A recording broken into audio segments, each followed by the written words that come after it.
Hello everyone, welcome back to my YouTube channel friends. आज के video में आप सभी का स्वागत है। और आज से हम लोग सीटेट पेपर 2 सोशल स्टडीज़ के लिए हमारी एनसीईआरटी की थ्योरी को डिस्कस करना शुरू करेंगे।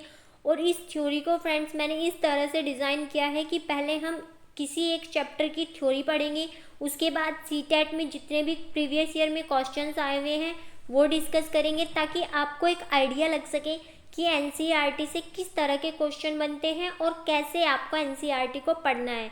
क्योंकि देखिए फ्रेंड्स, जितने भी सीटेट पेपर 2 में क्वेश्चंस बनते हैं वो सारे एनसीईआरटी से बनते हैं। और एनसीईआरटी को आपको लाइन टू लाइन पढ़ना पड़ेगा, क्योंकि स्टेटमेंट बेस्ड भी क्वेश्चन बनते हैं। इसके अलावा जब आप एनसीईआरटी को पढ़ते हैं तो लगता है कि पता नहीं किस तरह के क्वेश्चन फॉर्म होंगे, तो वहाँ से मैंने जो है एक जिस्ट निकाल के चैप्टर वाइज थ्योरी को डिज़ाइन किया है। और साथ ही साथ पीवाईक्यू भी मैंने रखे हुए हैं। तो हम लोग पहले 6 क्लास की ज्योग्राफी से स्टार्ट करेंगे। और ज्योग्राफी में हमारा फर्स्ट चैप्टर है सौर मंडल में पृथ्वी, यानी कि जो सोलर सिस्टम है यहाँ में हमारी अर्थ जो है वो कैसे और कहाँ एग्जिस्ट करती है। लेकिन इसके पहले हमें एक कॉन्सेप्ट को समझना होगा जो कि वेरी फर्स्ट दिया हुआ है चैप्टर में। हमारे जो आसपास आसमान में हमें जितने सूर्य, चंद्रमा और ये तारे, जितने भी खगोलीय पिंड दिखाई देते हैं, सेलेस्टियल बॉडीज, ये सभी दूर दूर तक फैले हुए हैं। तो ये सारा टोटल मिला के जो दूर दूर तक फैला हुआ है, इसको हमने नाम दिया है यूनिवर्स का। यानी जो यूनिवर्स है ये बहुत बड़ी है और ये दूर दूर तक जो खगोलीय पिंड है इनमें फैली हुई है।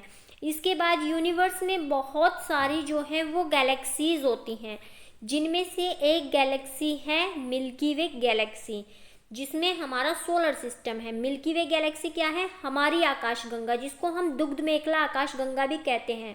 और इसी में बहुत सारे तारे हैं।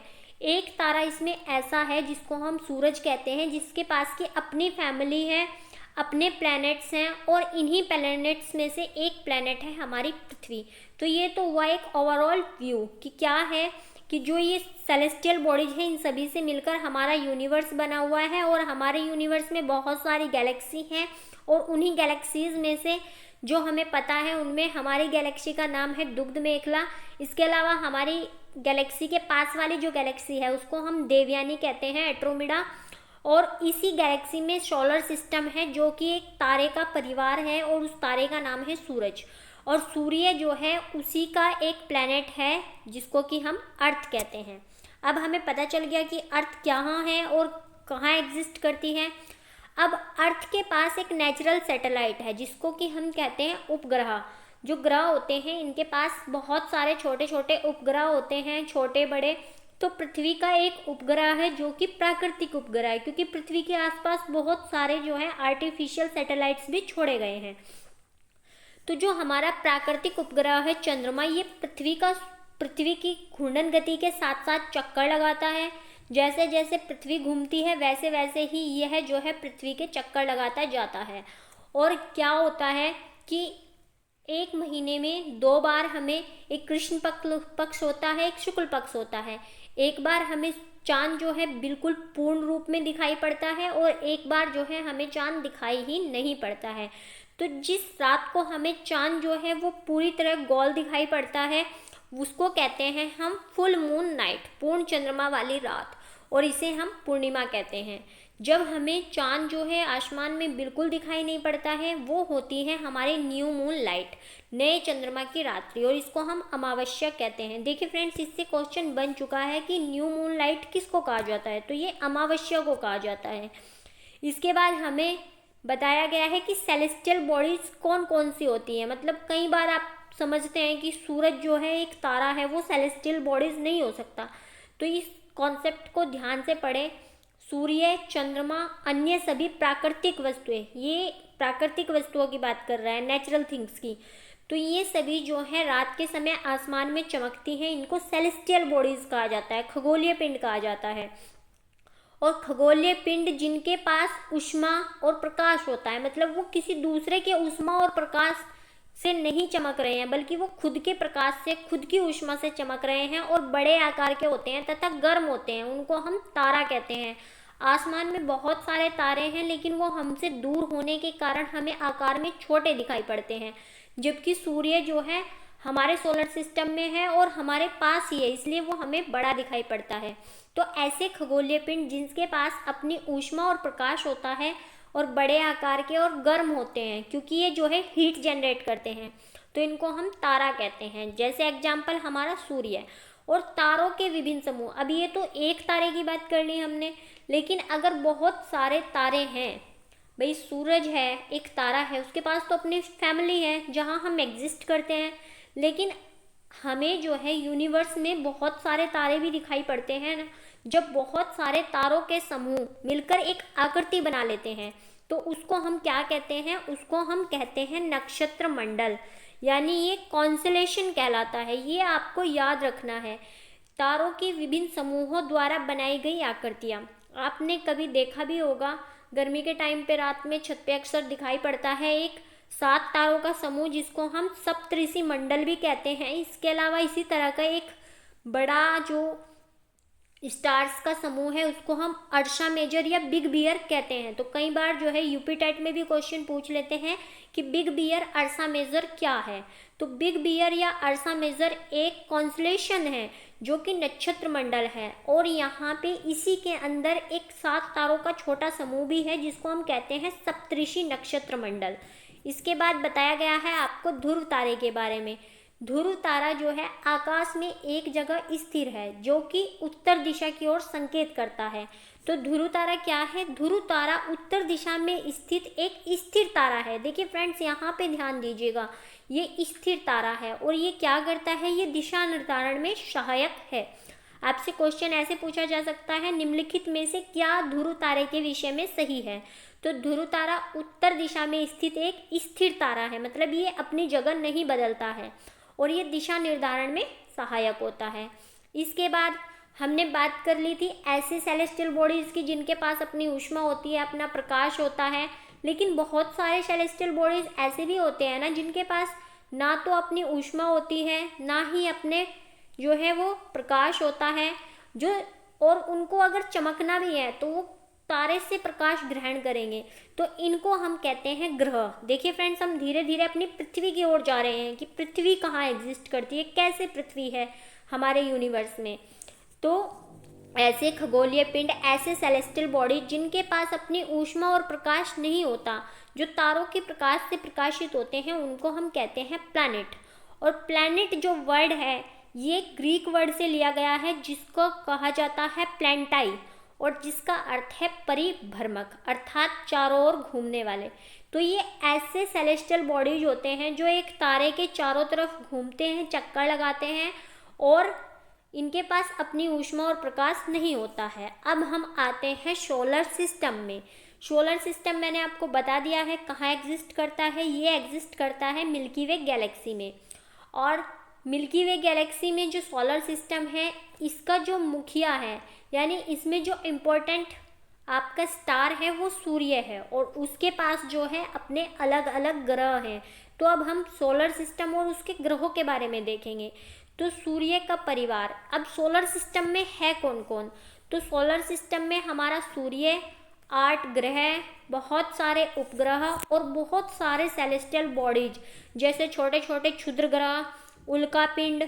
उल्कापिंड वो होते हैं जो टूट जाते हैं, सूर्य का हिस्सा या तारों का वो हिस्सा जो टूट जाता है उसको हम उल्कापिंड कहते हैं। ये सभी सौर परिवार या सौर मंडल कहलाते हैं। इनका मुख्य सूर्य होता है। और जो हमारी पौराणिक रोमन कहानियां हैं उनमें सूर्य को जो है वो सोल देवता कहा गया है। तो आपसे पूछा जा सकता है कि पौराणिक रोमन कहानियों में सूर्य को क्या कहा गया है? तो ये कहा गया है सोल देवता। अब हम पहले सूर्य के बारे में देखेंगे, फिर अपने ग्रहों के बारे में देखेंगे। तो सूर्य यानी सन, ये हमारे सौरमंडल के केंद्र में स्थित है। देखिए फ्रेंड्स, हमारा जो सौरमंडल है इसमें जो है ये दीर्घवृत्ताकार आकृति में जो है ग्रह चक्कर लगाते हैं और सूर्य यहाँ कहीं एग्जिस्ट करता है। तो सूर्य जो है ये हमारे सौरमंडल के केंद्र में एग्जिस्ट करता है और ये बहुत बड़ा और अत्यधिक गर्म गैसों से निर्मित है, और सौरमंडल में प्रकाश और ऊष्मा का स्रोत भी है। देखिए यहाँ पे हम जो है इसकी जो क्रिया होती है हाइड्रोजन हीलियम की, उसके बारे में नहीं पढ़ेंगे क्योंकि ये बाद में दिया गया है। और ये हमारी पृथ्वी से लगभग 15 करोड़ किलोमीटर दूर है। अब पृथ्वी से इसकी दूरी हमेशा समान नहीं रहती है, उपशोर अपशोर ये सब मैं आपको बताऊंगी। तो सूर्य जो है ये यहाँ एग्जिस्ट करता है मान लीजिए, और पृथ्वी इसके चक्कर लगाती है। जब पृथ्वी जो है इसके चक्कर लगाती है तो ये दीर्घवृत्ताकार चक्कर लगाती है। एक बार ये पृथ्वी जो है सूर्य से दूर होती है और एक बार पास होती है। एक बार ये 14 पॉइंट कुछ करोड़ किलोमीटर की दूरी पे होती है और एक बार 15 पॉइंट कुछ की। तो जब ये दूरी की स्थिति होती है इसको कहते हैं हम अपशोर, और जब ये पास की स्थिति होती है इसको कहते हैं उपशोर। तो इसके बारे में हम बाद में डिटेल से पढ़ेंगे। अब हमने सूर्य के बारे में एक मोटी मोटी जानकारी ले ली है कि सूर्य जो है वो हमारे सौरमंडल के केंद्र में स्थित है और ये बहुत बड़ा और अत्यधिक गर्म गैसों से निर्मित है, और ये सौरमंडल में प्रकाश और ऊष्मा का स्रोत भी है और हमारी पृथ्वी से लगभग 15 करोड़ किलोमीटर दूर है। अब हम ग्रहों के बारे में देख लेते हैं। तो ग्रहों को 8 ग्रह सूर्य के जो हैं इनको सूर्य से दूरी के क्रम में याद करने के लिए एक ट्रिक एनसीईआरटी में दी गई है। आप चाहें तो इस ट्रिक को याद कर सकते हैं। My very efficient mother just served us nuts. यहाँ ध्यान रखिएगा, सर्व्ड अस। तो माई मतलब एम से बन गया मरकरी, वेरी से बन गया वी से बन गया आपका वीनस, इफिशिएंट से बन गया अर्थ यानी पृथ्वी, और एम से बन गया मार्स यानी मंगल, जे से बन गया जुपिटर मतलब बृहस्पति, एस से बन गया सैटर्न यानी शनि, और यू से बन गया यूरेनस, और एन से बन गया नेपच्यून। तो ये आपको याद रखना है। देखिए बुध शुक्र पृथ्वी मंगल बृहस्पति शनि यूरेनस और नेपच्यून, ये 8 ग्रह आपके सूर्य से दूरी के क्रम में है। मान लीजिए यहाँ सूर्य है तो ये बुध है, फिर ये शुक्र है, ये पृथ्वी है, ये मंगल है, ये बृहस्पति, ये शनि, ये यूरेनस और ये नेपच्यून। इस तरह से ये ग्रह एग्जिस्ट करते हैं। इसके बाद सभी ग्रह सूर्य के वृत्ताकार पथ में चक्कर लगाते हैं, और जो ये चक्कर सूरज के चारों तरफ लगाते हैं इसको कहते हैं हम परिक्रमण, और जो ये अपनी धुरी पर घूमते हैं उसको कहते हैं हम रोटेशन यानी परिभ्रमण। तो अब हम सूर्य के बारे में फिर से डिटेल में देखेंगे। सूर्य क्या है? सूर्य सौर परिवार का मुखिया है, और इसमें जो ऊर्जा निकलती है, जो प्रकाश निकलता है, जो गर्मी निकलती है, वो नाभिक के संलयन की प्रक्रिया से ऊष्मा का उत्सर्जन होता है। और सूर्य से पृथ्वी की दूरी जो है उपशोर, जो कि सूर्य जो है पृथ्वी के नज़दीक होता है उसको पेरिहीलियन कहते हैं। ये 14.7 किलोमीटर होती है, जो कि 3 जनवरी के दिन होती है। ये भी आपको याद रखना है क्योंकि कई बार पूछ लेते हैं कि पेरिहीलियन की घटना जो है वो कितने तारीख को होती है। इसी तरह अपसोर जो कि एपिहीलियन होता है ये 15.2 करोड़ किलोमीटर होता है और ये 4 जुलाई को होता है। यानी सूर्य जो है पृथ्वी सूर्य से सबसे अधिक दूर कब होती है? ये 4 जुलाई में होती है। सूर्य का प्रकाश पृथ्वी तक 8 मिनट 25 सेकंड यानी लगभग 8 मिनट में पहुंचता है। इसके अलावा प्रकाश की गति जो है वो 3 × 10⁵ किलोमीटर पर सेकंड होती है। ये याद रखना है, 3 × 10⁵5 किलोमीटर पर सेकंड।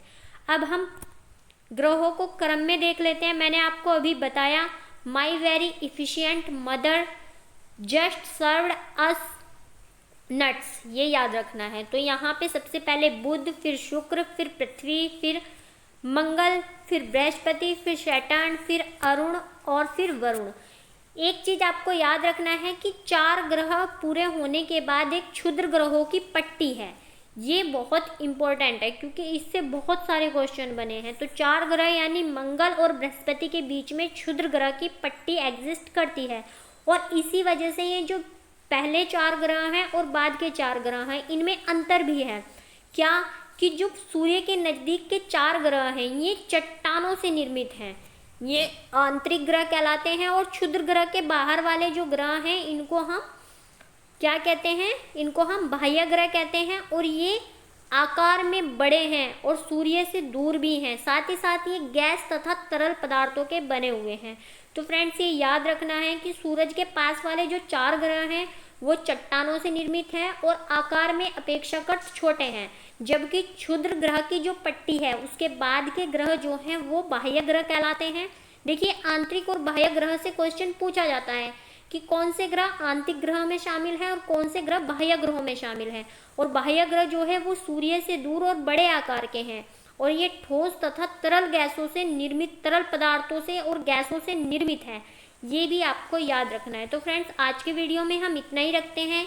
इसके पार्ट 2 में हम सभी ग्रहों के बारे में डिटेल से देखेंगे, और उसके बाद पार्ट 3 में हम लोग जो है इससे प्रीवियस ईयर के क्वेश्चंस को डिस्कस करेंगे। Thanks for watching the video.